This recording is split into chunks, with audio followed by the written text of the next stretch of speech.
नमस्कार, मैं गोविंद सिंह।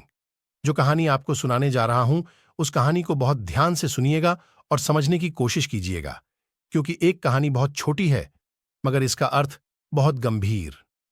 एक बार एक बहुत अमीर आदमी चमचमाती कार में सड़क से गुजर रहा था। कार लाल बत्ती पर रुकी।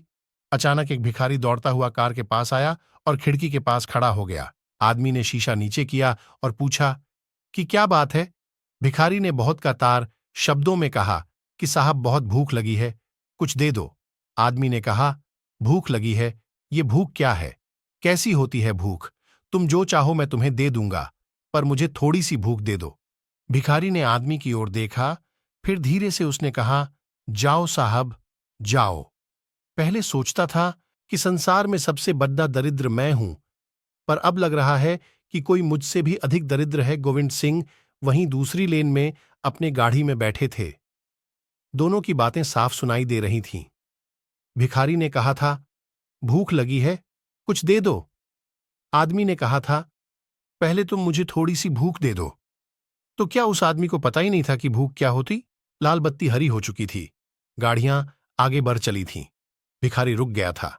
बड़ी सी गाड़ी चलती रही, कई मोड़ों से मुड़ती हुई। वो एक आश्रम के बाहर रुक गई। आदमी गाड़ी से बाहर निकला और आश्रम के भीतर चला गया। वहां एक संत तख्त पर बैठे हुए कुछ पढ़ रहे थे। आदमी ने संत के पांव छुए, फिर धीरे से पूछा, बाबा, ये भूख क्या होती है? रास्ते में एक भिखारी मिला था, कह रहा था भूख लगी है। मैंने कहा कि थोड़ी सी भूख मुझे दे दो, तो उसने कहा कि जाओ साहब, आप मुझसे अधिक दरिद्र हो। बाबा, क्या जिसके पास भूख नहीं होती वो दरिद्र होता है?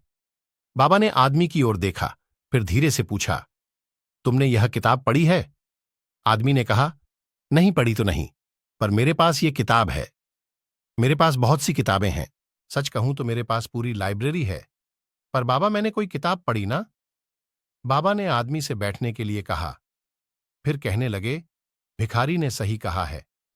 तुम दरिद्र हो। तुम्हारे पास असल में कुछ भी नहीं है।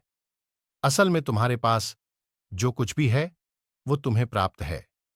तुम्हारे पास अपना अर्जित कुछ भी नहीं है, क्योंकि तुम्हारे पास कुछ भी स्वयं अर्जित नहीं। इसलिए तुम्हें भूख के बारे में पता नहीं।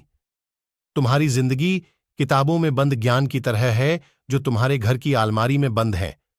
तुमने पा लिया है, जीत नहीं किया है। जिसे हम अर्जित नहीं करते, उसे महसूस भी नहीं कर पाते, चाहे वो सुख हो या दुख, भूख हो या ज्ञान। जिसने कुछ महसूस ही नहीं किया, वो तो दरिद्र होगा ही बेटा। जाओ, कुछ अर्जित करो, प्राप्त पर मत रुको। गोविंद सिंह पूरी बात सुनकर लौट पड़े थे। लौटना ही था। आखिर आपके लिए एक कहानी उन्होंने अर्जित जो कर ली थी। गौतम बुद्ध ने भी प्राप्त को छोड़कर अर्जित किया था। प्रभु यीशु ने भी प्राप्त को छोड़कर अर्जित किया था, और गोविंद सिंह भी प्राप्त को छोड़कर अर्जित करने में ही भरोसा करते हैं। मुझे उम्मीद है कि आप भी अर्जित करने में ही भरोसा करते होंगे। उम्मीद है कि कहानी का मर्म आप समझ गए होंगे। आपको फिर एक नई कहानी के साथ में मिलता हूं। नमस्कार, धन्यवाद।